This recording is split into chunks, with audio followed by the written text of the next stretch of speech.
তো আসসালামু আলাইকুম। আজকে একটা ভিডিও নিয়ে আসলাম বহুদিন পর আপনাদের মাঝে।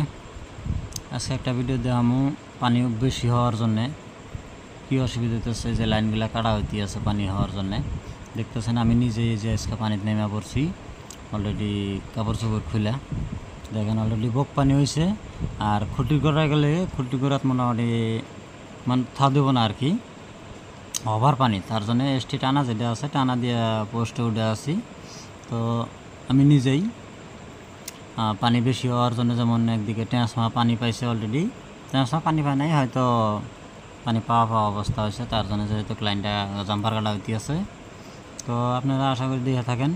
আমি নিজেই যে পোস্টে চলে আছি, রেল ক্রসিং আন্ডারগ্রাউন্ড হয়েছে লাইনটা, তো তার জন্য এটা কাটা হইতে আছে পানির জন্যই। তো দেখে থাকেন, এই যে ঘুরি চড়তেছি, জাম্পার কাটতেছি, জাম্পার কাটি নাই, কাটমো আর কি, উঠতেছি উপরে। তো বর্তমান পানির জন্য সেই অসুবিধা, কারণ এদিকে পাবলিকে তো হয়তো ফোন করে থাকে লাইন দেওয়া বলে, কিন্তু লাইন তো দিবার পারি না, কারণ যেহেতু পানি আন উপর থেকে অর্ডার, পানির মধ্যে লাইন কেটে রাখা লাগে। তো তার জন্য তো বাধ্যগতিকে আমরা লাইন কেটে রাখতেছি, বাধ্যগতিকে লাইন কেটে রাখা লাগে। তো তার জন্য আমরা জাম্পার কাটতেছি, কিন্তু অথচ পাবলিকে যেমাত্র পাবলিকের দেখা যায় লাইন কেটে আছে, ওই মাত্র মানে পাবলিকের মাথা গরম হয়ে যায়, হওয়ারই কথা।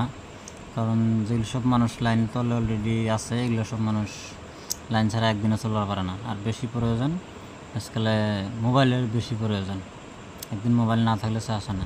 তো অলরেডি জাম্পার কাটবার উঠছি, জাম্পার কাটতে আছি, এটা নামু। আর একটা বস্তু দেখেন, এই যে পানির কী পরিস্থিতি, মানে ওভার ফ্লাড পানি আর কি।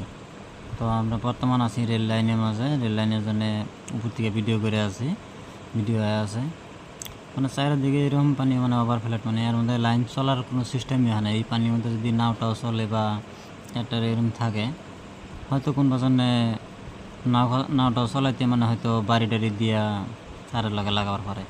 আজকের জন্য এইটুকু ভিডিওটা শেষ, পরবর্তী আরেকটা দেওয়ার চেষ্টা করব।